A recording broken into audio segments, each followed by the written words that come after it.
Hello and welcome. Today we'll be getting our hands dirty with Amazon EC2. With Amazon EC2, we can create, manage, and monitor virtual servers in the cloud.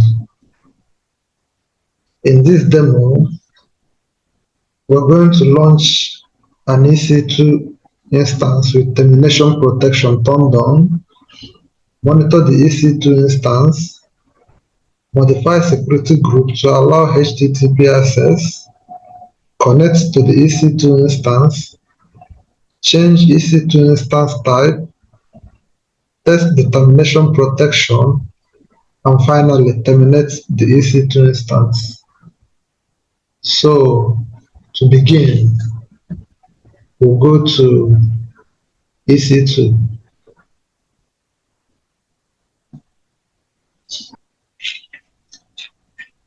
Okay, so you can see the EC2 dashboard. Let's first go to instances.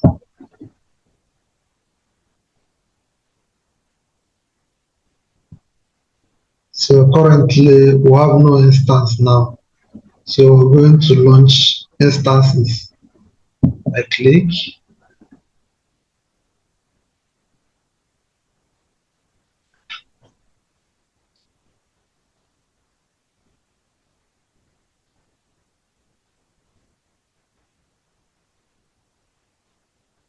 Okay, so I'm going to enter a name for our instance. Let's say web server 1.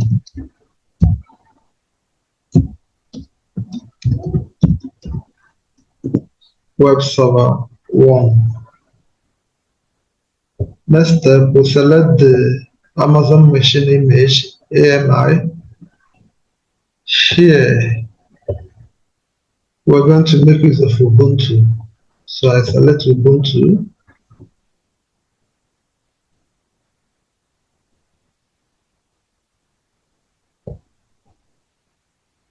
And then we'll proceed. Okay.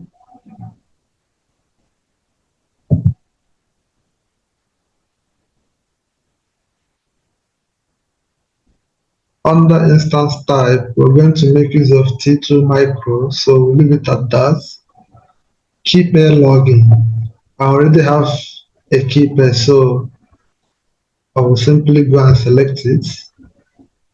Okay, here's my key pair, server key, so we're going to make use of it. In network setting, we'll go to edit. So here we're expected to choose our VPC, configure our subnets, and then availability zone. So we're going to make use of the default. For this demo, we're going to make use of the default VPC. So we'll select that. Subnets. Let's just pick this. Okay. And we're going to enable auto-assign public IP. Under security group, we're going to select from existing security groups. So I click on this. So let's look at the security groups I already have here. I'm going to select Launch Wizard 1. So I select it.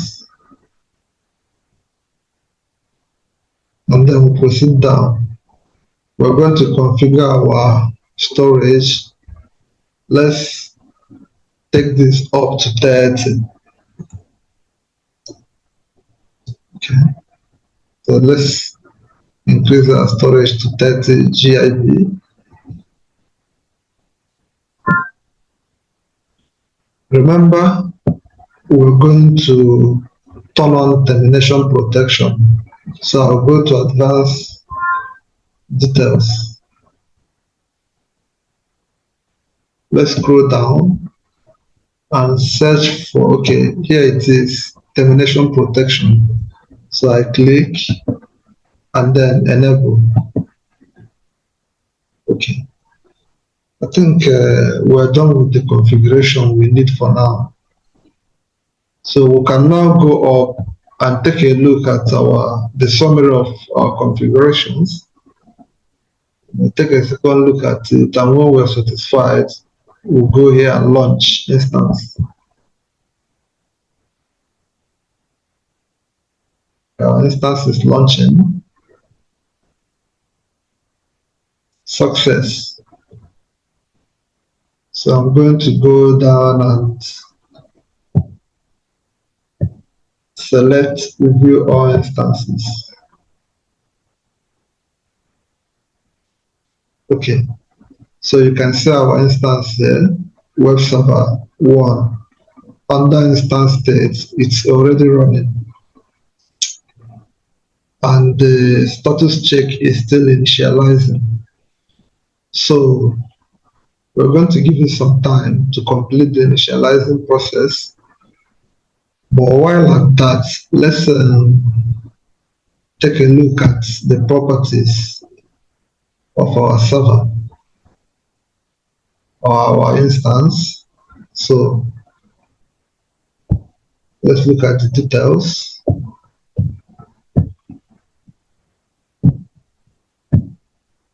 We can see the instance ID here, and then our public and private IPv4 addresses.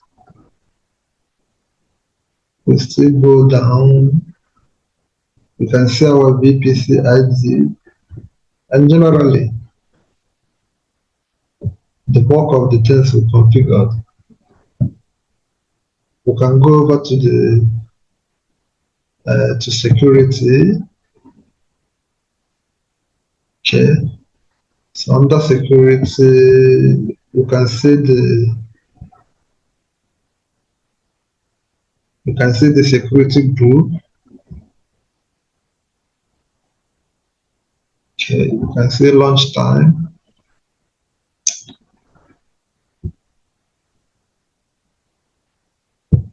And then we can also go to networking.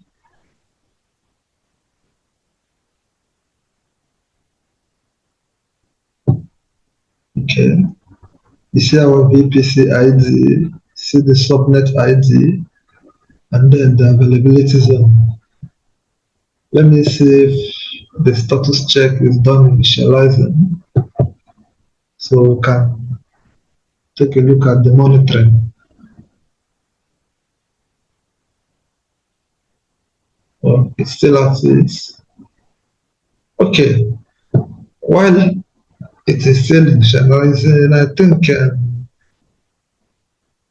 we can go ahead and modify the security group to allow HTTP access. So let's go back to the security tab and then click on security group.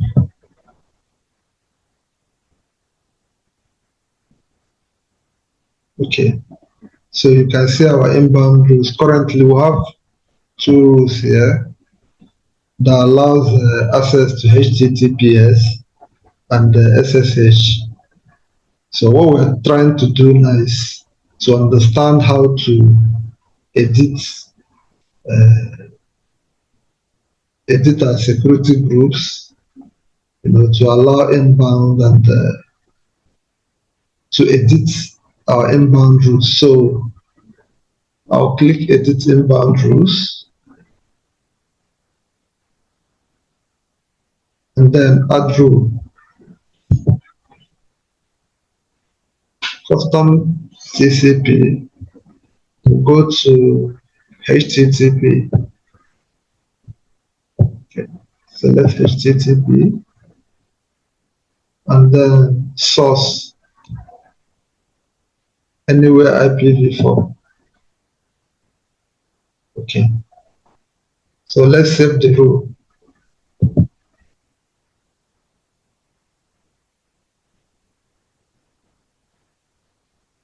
So you can see we now have 3 inbound rules. Okay, let's go back to our instances. I think it should be done initializing. Now let me refresh. Okay, so 2/2 checks. Let's go down and do a little bit of monitoring. Status and alarms tab. So under system status checks, you can see that the system reachability check is passed. And under instance status checks, you see that the reachability check is also passed. Okay. We can also go to monitoring. You can monitor the state of your instance here. Okay. So you can see some of the parameters. We have CPU utilization here, network invites, and so on.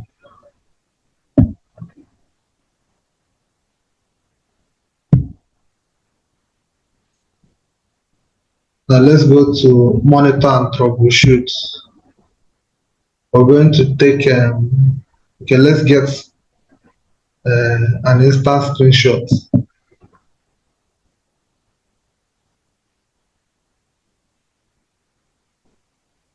Good. So this is a screenshot of our instance. Remember, we're making use of Ubuntu. So there it is. This is just a screenshot. Okay.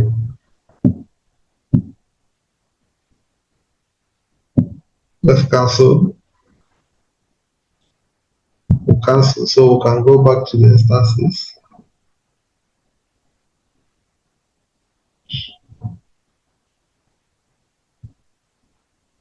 Now our next task is to connect to our instance. So I simply go to connect. There are several ways you can connect to your EC2 instance. You can do so with the instance connect. You can do so through session manager or SSH client or even the serial console. But for this demo, let's simply connect with the instance connect. So I go down and click connect.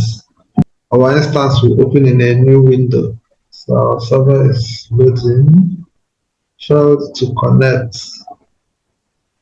Okay.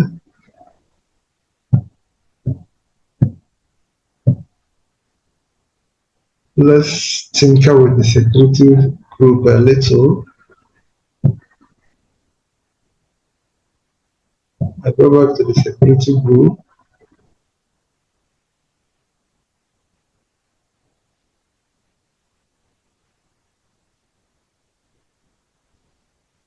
Okay.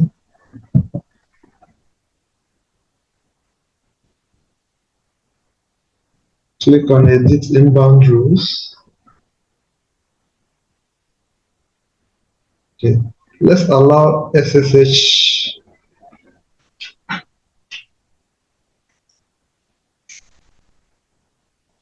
Let's allow SSH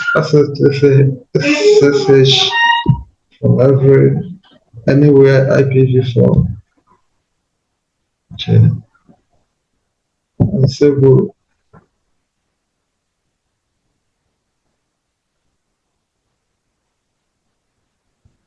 Okay. So let's go back to our instance and try to connect again.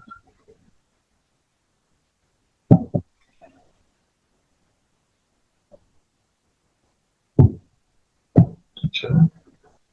Connect. Okay, success. So we've successfully connected to our Ubuntu server. You can see up there, welcome to Ubuntu. Okay, so this is our server. But we're not going to do much for now, so I'll simply exit. Exit. Let's go back to our instance.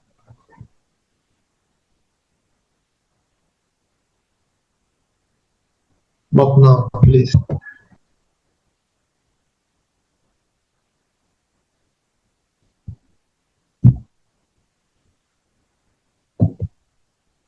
Okay, so what's the next task? We're going to change our instance type. To do that, before you change the instance type, you need to first stop the instance. So I go to instance states, then select stop instance. So I stop the instance. Okay, this might take a bit of time. Okay, we can see that our EC2 instance is stopping. Okay, the instance is stopping, and while at it, I think we can go ahead with changing the instance type. Currently, we're making use of T2 micro, so we're going to change our instance type to, let's say, T3 micro. So I'll go to actions, select instance settings, and then, okay, it has not stopped. Okay, finally stopped. So we can now select change instance type.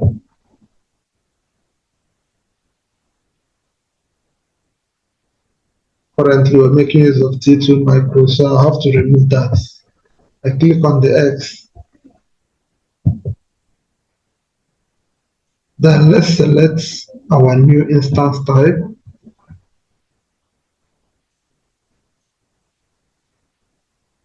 We're going to make use of T3 micro.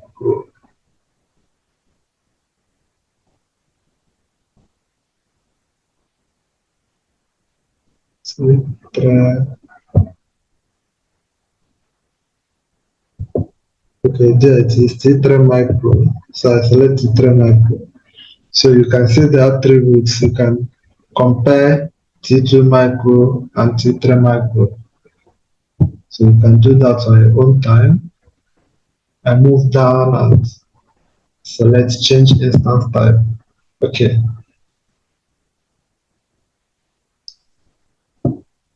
Instance type changed successfully. Good. So let's go back to our instance.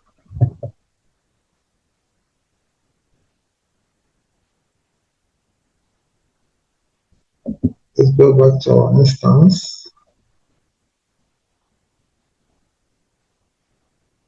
Now the next thing is we need to start. Remember, we stopped the instance to be able to change our instance type. So now we have to start it again. So I go to instance state, select start instance. Okay. So our instance is starting. You can see the pending here.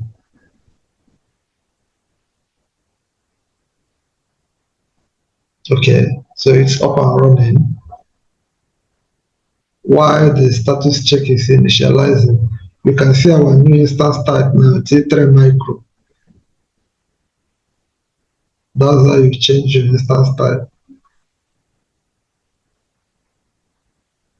Okay,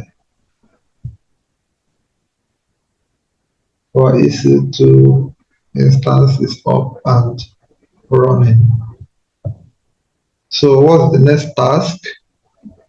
We're going to test our termination protection. Remember that uh, when we were setting up our instance, we turned on the termination protection.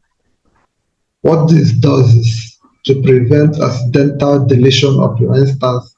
Perhaps uh, a member of your team could accidentally delete or terminate the instance with the termination protection on, such mistake will be taken care of. So let's actually go back and test if our termination protection is effective. So let's try to terminate this instance. I'll go to terminate instance. You can see termination protection is enabled. Let me try to terminate all the same. Failed to terminate. Great. So what it means is that our termination protection is working, but we really need to terminate the instance. Like I always say, it's never to leave on a, a resource you're not making use of at the moment. So we're going to try and terminate this instance. So, but to do that, we'll have to first disable the termination protection. So I go to actions, go to instance setting, then change termination protection. So you can see that it is currently enabled.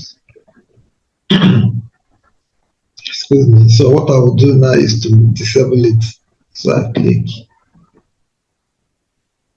and save.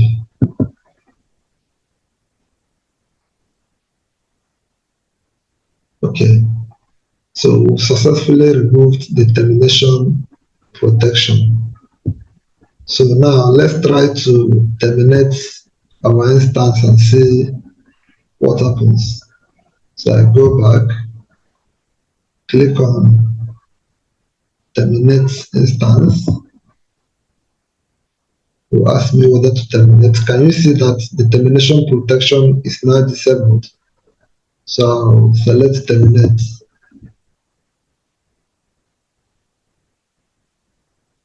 Okay.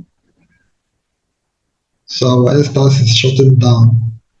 You can see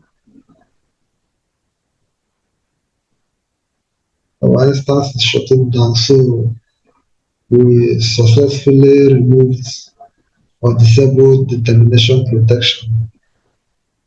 Okay. So that's about that. Today we've been able to launch an EC2 instance and then perform some basic tasks. Okay, thank you and see you again.